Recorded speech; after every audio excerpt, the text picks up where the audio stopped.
trade wars can lead to real military conflict. It's amazing that we live in a world of so many brilliant financial experts, and yet democracy has produced someone who's an economic illiterate. He wants to bring back a US economy that belongs to the last century. We're entering an era where all great powers are threatened, and great powers in decline have a tendency to lash out. Hello and welcome to the Fourcast. So Donald Trump has opened fire on a global trade war and countries around the world are working out what to do. Even the penguins in Antarctica must be shuffling around wondering what they've done to deserve it. The UK faces 10% on everything and 25% on cars and steel. So what does it mean for us? Where's this heading? Does economic war put us on a road to something even worse? With us today, the American author Robert Kaplan, whose new book is cheerily titled Wasteland, A World in Permanent Crisis, and our economics correspondent, Helia Ebrahimi. Robert, thank you very much indeed for joining us. It's a pleasure to be here. Let's look at this through the prism of how you analyse where we are at the moment, with sort of strong men, democracy in crisis, and where you think this is actually heading. Well, I think history shows that trade wars can lead to real military conflict because free trade cushions the impact of bad relations between great powers because they have too much at stake economically. But if you put up economic walls, that increases the likelihood or the probability of a military conflict. And I'm thinking about China specifically, because markets have priced in rather impressively the Gaza war, the Ukraine war. Nobody notices a difference on their savings accounts because of those wars, to be brutal about it. But if there was a high-end military conflict between the world's largest economies in the South China Sea or Taiwan, it would have a devastating impact on global markets. And by starting a tariff regime does not cause that, but it increases the probability of something like that happening, because for decades the U.S.-China relationship has been cushioned by trade between the two countries, and by the fact that each country knows that there's too much to lose if there was a real war. So that inhibits both parties. Why would that not continue to be the case? Well, the problem now is that if he's putting high tariffs on China, for instance, as an example, the relations go south. The relations get more tense, and it's Shakespearean. In terms of what's going on in the minds of leaders. Will the Chinese just finish conducting a military exercise involving the occupation of Taiwan? And this comes on top of that. So, it increases the likelihood or the probability that one or both leaders will miscalculate. And if it is Shakespearean, then let's look at the characters. If you look at Trump and Xi Jinping, how do the way they are developing play into that? Trump is post-literate. I didn't say illiterate. I say post-literate. He can use a smartphone. He can send social media messages, but he doesn't read books. He never has. So by not reading books, how can he know about the origins of the Western Alliance or of the treaty alliances in the Pacific, which were established 80 years ago? It's too long for memory, for a living memory. So he has no appreciation of that. So he's reduced to brutal territoriality. And he's surrounded by people who don't tell him either. Right. Take Greenland because it's an extension of North America, make Canada subservient, take the Panama Canal, create like a greater North America on the map to compete with China and Russia, countries that he takes seriously. He doesn't take seriously as much the European Union because he sees it as weak and divided. And as I said, has no appreciation for the origins of the Western Alliance. Now, Xi Jinping he's a Leninist autocrat. China has been different things under different leaders. It's had, a revolutionary anarchy under Mao, a kind of mandarinate, a wise mandarinate under Deng Xiaoping and Jiang Zemin and Hu Jintao. And now it is a real hardcore Leninist, where you have ideologues making complex financial decisions. Again, so much power is invested in these two men, to say nothing of Putin, that the chances of them to miscalculate are great. It's amazing how even markets, which are supposed to be rational, are affected and have big downturns because of human error. I'm talking about human Shakespearean error here. I mean, just on that, is it too much of a stretch to say there's a little bit of Leninism in Trump as well? In the sense of a man who believes in punishing the innocent to some degree. That's the best way to describe Leninism. Don't just punish the guilty, because that gets you nothing. You have to strike fear into the hearts of the innocent. That way you get total control. That was the innovation of Leninism. And there's a little bit of that of Trump, but that's not really where he is. He's not serious enough to be a fascist or an ideal or a Leninist ideologue. To be a fascist or a Leninist ideologue, you have to read, you have to have a program, et cetera, et cetera. But it's quite interesting, because the economic vision that he has is not really in line with Western modern economics. He wants to bring back a US economy that belongs to the last century. It's fantastic. He's saying he's doing all of this because workers have been disrespected. He wants American workers to have respect again. He wants manufacturing to come back to the US. Now, the US has really transitioned from a manufacturing nation to a services behemoth. But the political problem he's got is workers who are worried about their jobs and worried about their incomes, and that's what he's playing to. Yeah, and he has no concept of complex global supply chains. And I think that is the problem. And he thinks that you are going to have these massive onshoring. He says, well, look, I got Apple to promise, $500 billion of reshoring, although poor Apple, they're getting hammered in the market today, because despite placating Donald Trump and saying, we're going to bring back all of these jobs to the US, you saw the tariffs that were hit not just against China, but across Asia, across Vietnam, all these countries, to your point, Robert, that created that link between these blocks, between the China bloc and the US bloc, allowing trade to flow, the kind of backdoor through China. They've also been massively hit with huge tariffs. And I think the thing is that he thinks that you're in a wink of an eye going to bring back all of these manufacturing jobs and bring back all of this investment. But when you talk to companies, Krish, they tell you, we don't even know where Donald Trump stands, because he changes his mind so the much. Idea We that there's can't have suddenly a going to be loads 10-year of plan. factories built. Exactly. In America. Apple, poor Apple, as you said, its supply chain is It's not often that you say that, though, is it? Yeah, its supply chain is so dependent on China. Yes. That, when Tim Cook made this bet, a decade and a half ago, to locate in China, he had no idea of a character like Xi Jinping coming to power.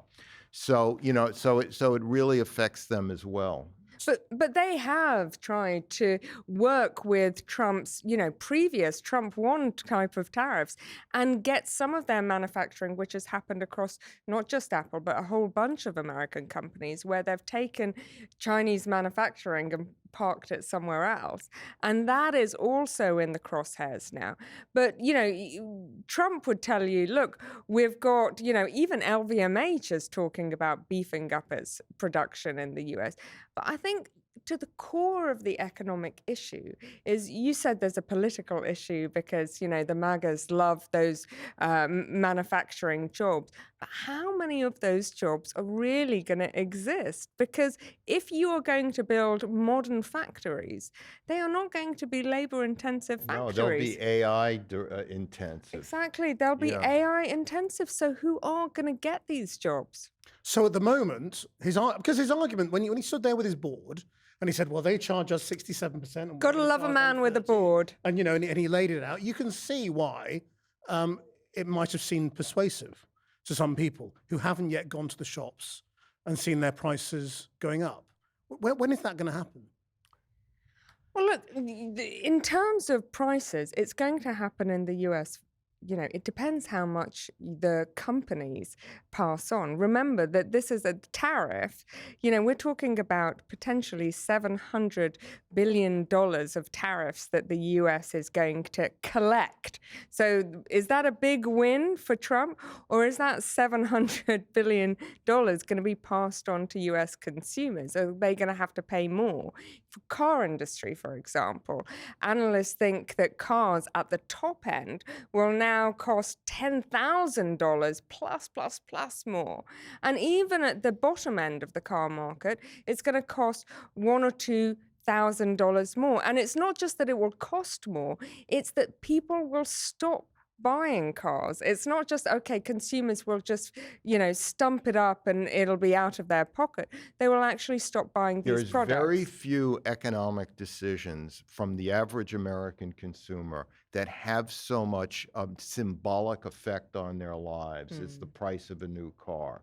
Because many Americans now lease cars, which means they exchange them every 3 or 4 years. And if the lease goes up by $1,000 or $2,000, that's like when the gas price goes up. It could change an election if the gas price goes up. So, I would say to keep your attention in terms of Trump's popularity as we go forward on the bread and butter things, like people's retirement savings accounts. We look at the market today, the price of cars. Also, he's gutting the Social Security Department, the Health and Human Services Department. So when consumers call up to see because there's a mistake on their retirement check, there's nobody to answer the phone. They're on hold for 5 hours. Those are the things that change votes. And you've got these first round effects, Krish, which is, prices are going to go up if companies don't, swallow the hit and have less margin. They pass it on to consumers. And at the moment, analysts are talking about inflation going up to 4%. That is quite considerable. I'm predicting a recession now.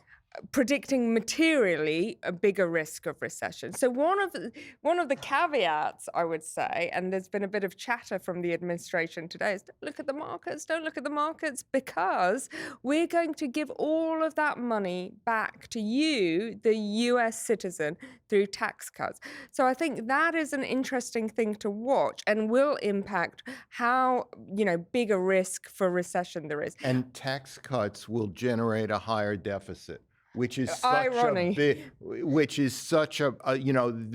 building, the deficit is like high blood pressure. It's the silent killer. It's an abstract mathematical story that nobody bothers to read, but it really impacts the health of a nation going forward. But what do they do? If they pay down US debt, then they definitively will have a bigger risk so their for choice, recession. just to be clear, their choice is to either pay down the debt or to give it back to people in tax cuts. And what Trump said last night is, we're going to give it back to you. And so consumers will be expecting that, but that is going to be quite challenging. And you've got to think, Krish, that because I was talking about first round and second round effects. So the first round is prices go up. People who are Trump voters go into their supermarket and go, hang on a moment. No, I don't like this. I don't want to pay more for my groceries. That's not nice. I don't want to pay more for my cars. And this feels, suddenly unhelpful. And then all of a sudden, businesses invest less and the economy starts to shrink. And that's going to happen not just in the US, but, that story of the US sneezes and the whole world catches a cold. It's amazing that we live in a world of so many brilliant financial experts. And yet democracy has produced someone who's an economic illiterate in some respects. So how do you get, Robert, from that? Because the natural reaction to that is, well, it's all going to go wrong quite quickly. Surely the American voters will see this, and Trump will be forced either into a climb down or they'll be swept out of power, and the world can reset. Why do you not think things are going to go that well, I think from your point of view? I think things are not going to go well. Remember, the president is in power in the American system for 4 years. He may lose the midterms dramatically, but he still has enormous power in foreign policy, even if he loses both houses in the midterm. And I think we're entering an era of real, where all great powers are threatened. As I lay out in my book, they're all in decline, but at different rates and in a very slow way and in different ways. And great powers in decline have a tendency to lash out and take risks. I mean, there's nothing more dangerous than a China where billions of dollars are fleeing the country, and at the same time, they're planning on invading Taiwan. But interesting, isn't it, when we talk about kind of the spheres of influence, that just last week you had a meeting, I think the first in 5 years, between China, South Korea, and Japan talking about trade. And that is, these are the kind of shifting tides of what's going to go on. Right. There's an important point to make with that, which is that China is there. It is the geographical, economic, demographic organizing principle of East Asia and the Western Pacific. America is a half a world away. In a real clash between the U.S. and China, with the U.S. providing its allies with less assurances than in previous administrations, countries from Japan in the north to Australia in the south can slowly, gradually, without admitting it, be captured by China. Move in the direction of China, to the extent that Trump may be helping China create its old tribute system, which is not exactly imperialism. It's something more subtle than that. Well, I mean, it's very interesting. I mean, they are relatively small countries to worry about, I suppose. But when you look at, for example, what's happened with Australia, you had a situation where the Biden administration had pulled Australia in. Right, exactly. Had created AUKUS. They were going to get nuclear-powered submarines. Suddenly, Australia is pulled away from China. Yes. Which is what it had been growing, increasingly under China's spell over the last 10 years. But it's kind of now blown out of the water because China's now saying these are not the actions of a friend. Yeah, remember, Australia had it good for decades. It was getting rich off China, and it was protected by the U.S. Navy and Air Force. So it was kind of hedging a bit while being in the Western camp. AUKUS, as you say, which is the treaty to provide Australia with nuclear-powered submarines, has shifted Australia to the Western side. But this could change. This could change everything. But some of the kind of economic philosophy of what the Trump administration are doing is so bizarre. Like Lutnick today was talking about Australia. Well, why did you, slap Australia with 10% tariffs? Oh, well, they just buy LNG from us. We don't want to sell them LNG. That's what they want. Well, hang on a moment. That is not how the global economy works. That is how a managed economy works. They're so concerned about, we want to sell our beef, we want to sell our agriculture, which I don't know if, yes, that will resonate, as you said, Krish, with a contingent of American MAGA or, voters, but it's not all of America, because they're more interested in the wider, U.S. economy than just agriculture. There is something deeper going on, which is, this happened in the Weimar Republic, where you had a lot of smart people at the end who were experts and all of that get swept swept gradually into the Nazi Party, saying things that they didn't really believe, but were so interested in their careers and power. And we're seeing enthralled. They're enthralled by the proximity to power. And we're seeing some of that with people who should know better are saying things. Remember, Marco Rubio was a neoconservative 12 years ago. Where's that gone? Yeah. That's nowhere in this administration. Exactly. It's all about proximity to power.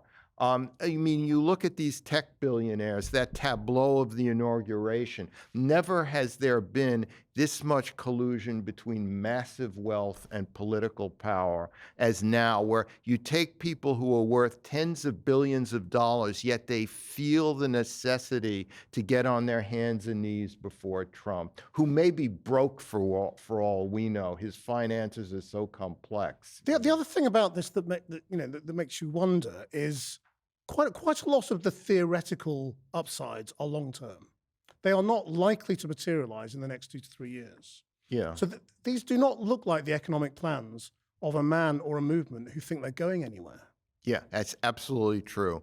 Trump, well, in this sense, J.D. Vance, the vice president, who in some respects is more extreme than Trump, when you actually look at his, he really believes a lot of this.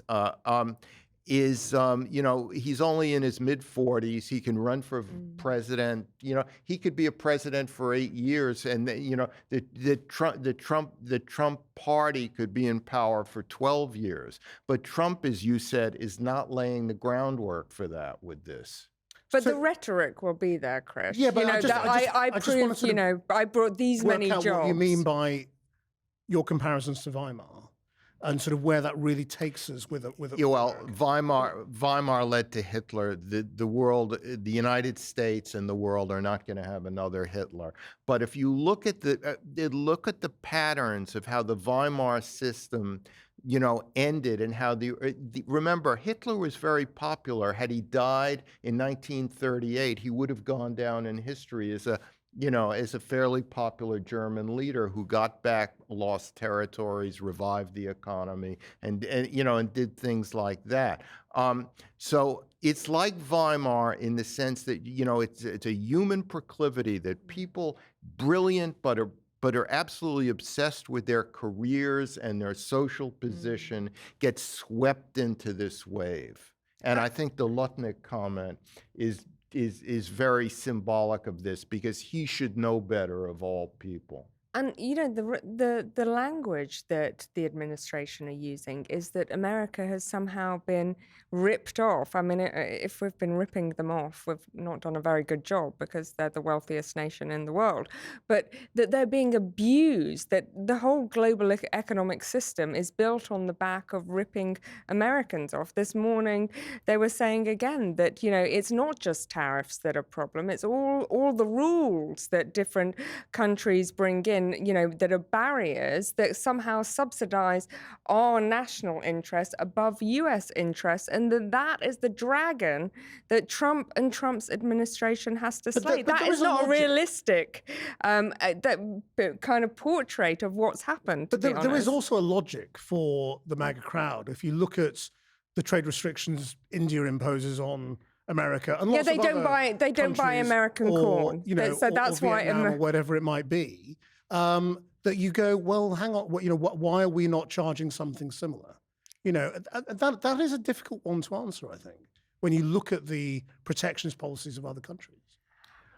One of the things that Trump realized before other politicians back in 2014, 2015, was that the elites, Republicans and Democrats, were all in favor of free trade. And he saw how free trade was making life more difficult for American workers. It wasn't just jobs, manufacturing jobs in the northern Midwest lost to China. It was it was other things as well, that there were less good paying jobs. And the states that lost the most jobs to China in 2016 were the states he carried by thin margins, which enabled him to beat Hillary Clinton. So from his perspective, he's been ahead of the curve when he looks back at it, that because he started attacking free trade before almost anyone did. And it resonates with voters. And I mean, in that way, it's quite interesting, because it could be a traditional, very left-wing philosophy that we need to, it's not a very, as you were saying, Robert, not a very Republican kind of economic ideology. And it does resonate with people. He's going to be able to say, look, Louisiana, I got Hyundai to bring steel manufacturing and invest, $6.5 billion there. That will win votes. That will bring people on side. But just because people, it resonates with voters, it doesn't mean that that is an accurate reflection of the US's trade situation. What's happened in America is that there's no center anymore. You have the far right, Trumpian right, not the center right of the old Republican Party. And you have a progressive left, not the center left of the old Democratic Party. And the center has been lost, I would argue, because of two big reasons. You can name 20, but I'll name two. One is globalization has split American society down the middle. It's created a globalized, cosmopolitan, multilingual, wine-sipping class of people dreaming of European vacations and stuff. And then there's the other half that has been left behind in the old nation state, in the flyover states of Kansas and Nebraska and et cetera. So globalization divided America, as it has some other countries as well. I mean, there was a bit of this in Brexit. And the other thing I would mention is the change in the media environment. America was a great mass democracy in what I call the print and typewriter era. When people got their news from centrist not only got their news, but their whole outlook on the world from centrist, fact-checked, professionally written, long articles and newspapers that provided people with complexity and context that they could understand. The digital video era has erased that. It's created a social media environment of passion, ideology, and simplicity. Simplistic narratives. So, And Trump rides that very well. Yeah. But the genie's out of the bottle now, isn't it? You can't put that back. No, you can't put that And back. what that goes with also is the hollowing out of the American bureaucracy, which Trump is sort of slashing and burning. And that is really weakening U.S. power, the hollowing out of the bureaucracy. Because what we see of American foreign policy is like an iceberg. You see the top, you don't see everything that's underwater. And what's underwater is the tens of thousands of foreign service officers working in complex, troubled countries like Pakistan, Nigeria, Colombia, et cetera, who are solving crises on a daily basis so that they never reach up to the newspapers. It's amazing what the U.S. Foreign Service accomplishes, keeping the world at bay so that the president only has to deal with the 3 or 4 top foreign policy issues on a daily basis. So what and do you Trump is hollowing this out. What do you think, in terms of the geopolitics, happens to Britain, Europe, the medium-sized players, if you like? We're not superpowers, we're never going to be, and we're trying to sort of find a role in this new world. And Britain sort of sees its role as sort of convening, trying to be the glue, trying to be a sort of a player that sort of punches above its weight and size. Does that get anywhere in this new? For so many decades, Europe, less so Britain, less so France, but Europe has been in a state of dependency on the United States for its security.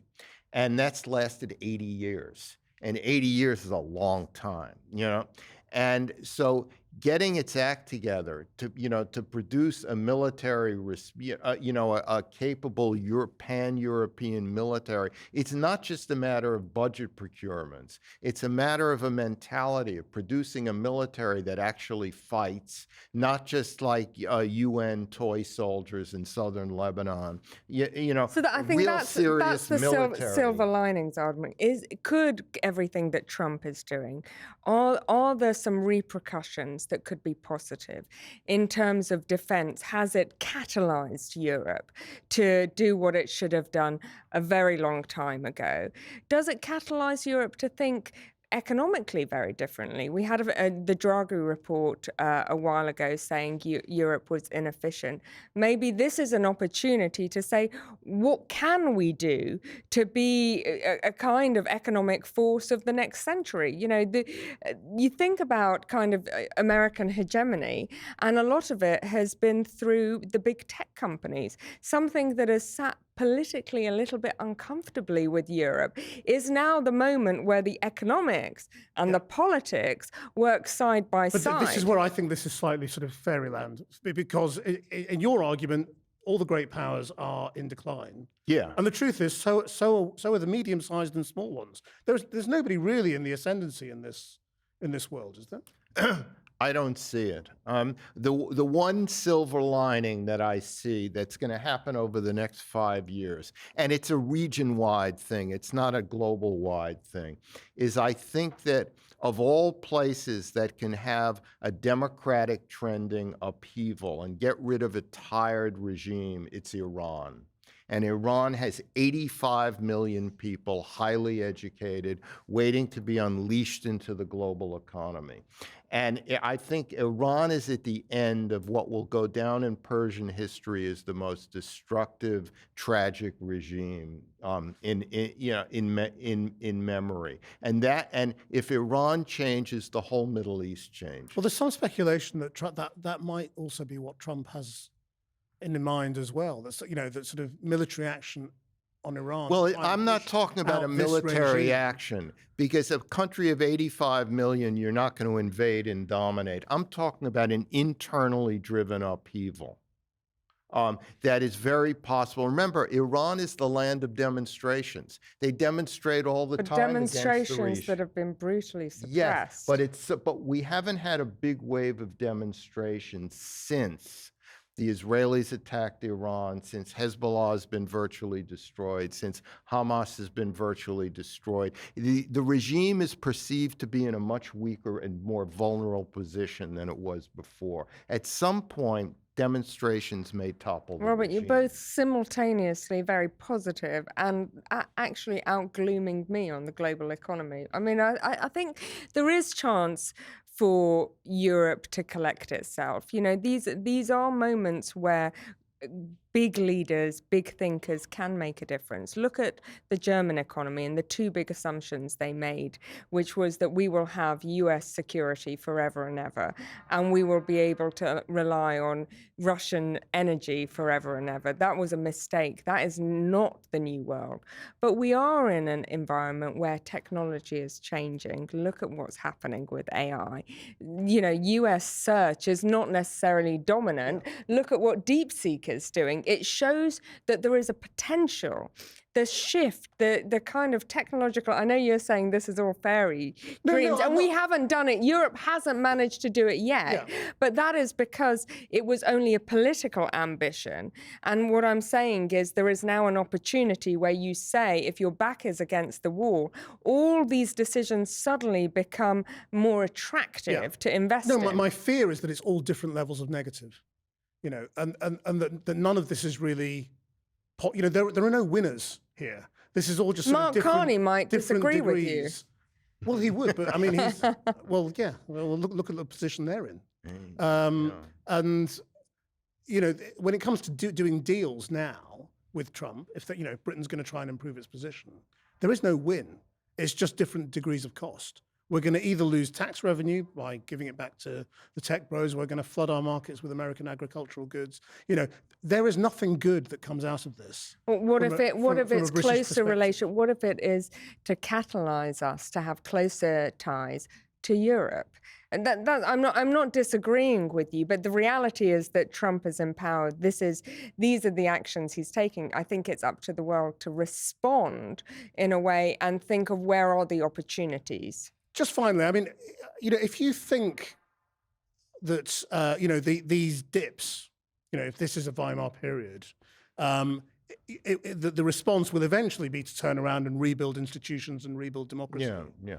Can that be done without, you know, a horrific dip first, you know, a terrible war, a terrible calamity, terrible economic crisis first? Well, one would hope, but what often happens is things have to get worse before they get better. Yeah. Until America is a mass democracy still, even though Trump is taking a hatchet to institutions. But it is a mass democracy still, and until Americans feel the pain more, there's going to be no curtailing effect on Trump's actions. Robert Kaplan, Helia, thank you very much indeed. That's it for this edition of the Forecast. Until next time, bye-bye.